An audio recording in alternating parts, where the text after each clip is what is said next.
तेलंगणामधील स्थानिकच्या निवडणुका नुकताच पार पडल्या. या निवडणुका बॅलेट पेपरवर घेण्यात आल्या आणि निकालाने अनेकांना आश्चर्याचा धक्का दिला. काँग्रेस नेते एक हाती सत्ता मिळवली. यानंतर मात्र एक वेगळाच मुद्दा पुढे आला, म्हणजे या निवडणुका बॅलेट पेपरवर झाल्यामुळे असा निकाल लागला. ईव्हीएम ऐवजी बॅलेट पेपर वापरल्याने काँग्रेसचा विजय आणि भाजपचा पराभव झाला, अशा प्रकारच्या बातम्या आणि दावे देखील नेत्यांमधून सगळे करायला लागले. पण हे खरं सत्य आहे का हो?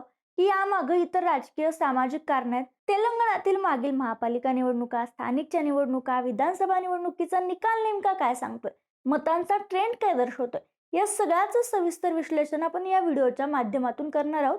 त्यामुळे व्हिडिओ शेवटपर्यंत नक्की बघा.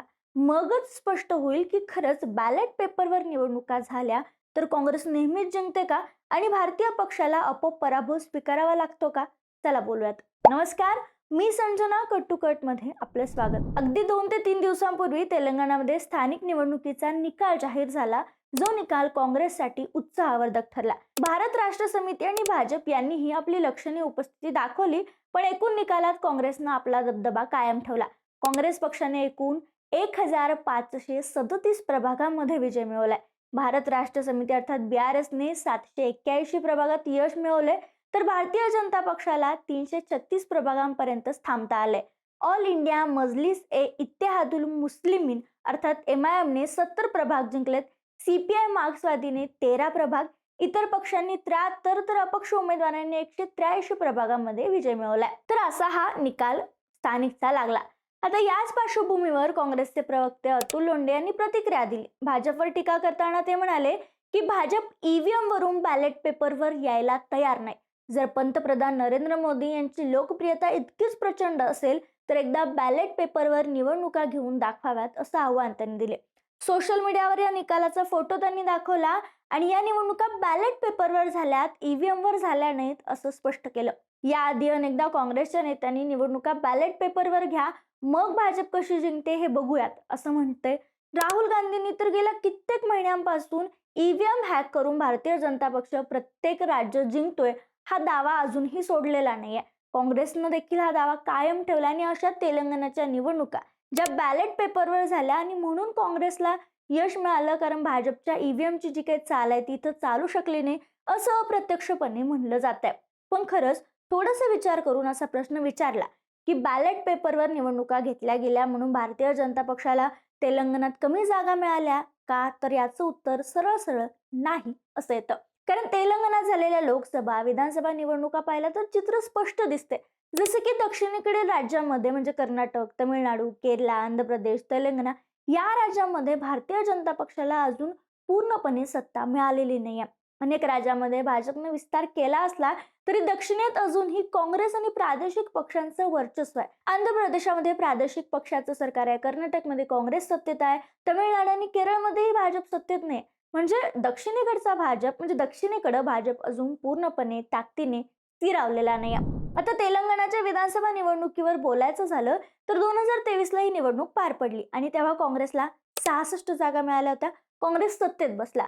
BRSला 39 जो विरोधी पक्षावर बसला आणि भाजपला 8, फक्त 8, तर MIMला 7 जागा मिळाल्या होत्या. म्हणजे काँग्रेसनं स्पष्ट बहुमत मिळवलं, भाजपला फक्त 8 आमदार निवडून आणता आले. म्हणजेच काय, तर विधानसभा निवडणुकीत जनता मोठ्या प्रमाणात भाजपकडे वळली नाही असं दिसून आलं. आता 2024च्या लोकसभा ज्या पार पडल्या त्याच्यावर पण नजर फिरवायला लागेल. तेलंगणात एकूण 17 जागा आहेत लोकसभेच्या आणि यातील निकाल तो तर खूपच धक्कादायक होता, कारण या लोकसभेच्या निवडणुकीत काँग्रेसला 8, भाजपला 8 आणि MIMला 1 जागा मिळाली. BRS पक्षाला एकही खासदार निवडून आणता आला नाही. म्हणजे लोकसभेत भाजपचा आकडा वाढलेला दिसला. पूर्ण वर्चस्व दिसलं नाही, पण समसमान जागांवर दोन्ही म्हणजे काँग्रेस आणि भाजपला थांबावं लागलं 8-8 जागांवर. त्यामुळे इथं कोण जास्त वरचढ हे सांगता येत नाही. भारतीय जनता पक्षाचे 8 खासदार, MIMचा 1 निवडून आला. असं असताना देखील लोकसभेचा निकाल देखील असंच सांगतोय की यावेळी समसमान जागेवर दोन्ही पक्षाला खासदार निवडून आणता आले. कोणा एकालाही जास्त किंवा कमी जागा मिळाला नाही, त्यामुळं बॅलन्स पाहायला मिळाला. पण लोकसभेच्या निमित्तानं का होईना भारतीय जनता पक्षाच्या मतांचा ट्रेंड तेलंगणात वाढला असं सांगितलं जाते. आता विधानसभा निवडणुकीची तेलंगणातील काही आकडे पाहिली आधीच्या तर 2014 मध्ये भाजपला 60% मतं मिळाली होती. 2018 मध्ये ती वाढून 14% गेली आणि 2023 मध्ये 8 आमदार निवडून आले. म्हणजे भाजप तेलंगणात आपला जम बसवण्याचा प्रयत्न करतोय, पण अजूनही भाजपला यश मिळालेलं नाहीये. आता स्थानिकच्या निवडणुका ज्या मोठ्या प्रमाणात झाल्या, त्या झाल्या होत्या 2019ला. मग ग्रामपंचायत, जिल्हा परिषद, मंडळ परिषद या स्तरावर जर पाहिलं तर त्याही वेळी काँग्रेसचंच वर्चस्व होतं आणि भाजप खूप कमी जागांवर मर्यादित होता. पण यावेळी भाजपचा आलेख त्या मानानं वाढलेला दिसतोय. जरी भाजपचा पराभव झाला किंवा कमी जागा मिळाल्यात असं सांगत असलं तरी संघटनात्मक जी ताकद आहे ती वाढते. मी असं म्हणण्याचं कारण म्हणजे ज्या 2019च्या निवडणुका पार पडल्या होत्या स्थानिकच्या, यामध्ये 7,724 ग्रामपंचायती होत्या. या 7,724 ग्रामपंचायतीपैकी काँग्रेसचे 2,709 जागांवर उमेदवार निवडून आले होते आणि फक्त 163 जागांवर भाजपला समाधान मानावं लागलं होतं. विचार करा, 163 जागा फक्त 7,000 पैकी. म्हणजे भाजप स्थानिकमध्ये तेलंगणात ही कुठेच नव्हता. 446 जिल्हा परिषदा झाल्या, त्यापैकी तब्बल 75 जागा देखील काँग्रेसकडे होत्या आणि भारतीय जनता पक्ष फक्त 8 जागांपर्यंत मर्यादित राहिला होता. मंडळ परिषदेबद्दल बोलायचं झालं तर 3,500 जागांपैकी 1,500 जागा काँग्रेसने मिळवल्या होत्या, तर भाजपला फक्त 211 जागा मिळाल्या होत्या. ही सगळी माहिती सोशल मीडियावर, विकिपीडियावरही उपलब्ध आहे.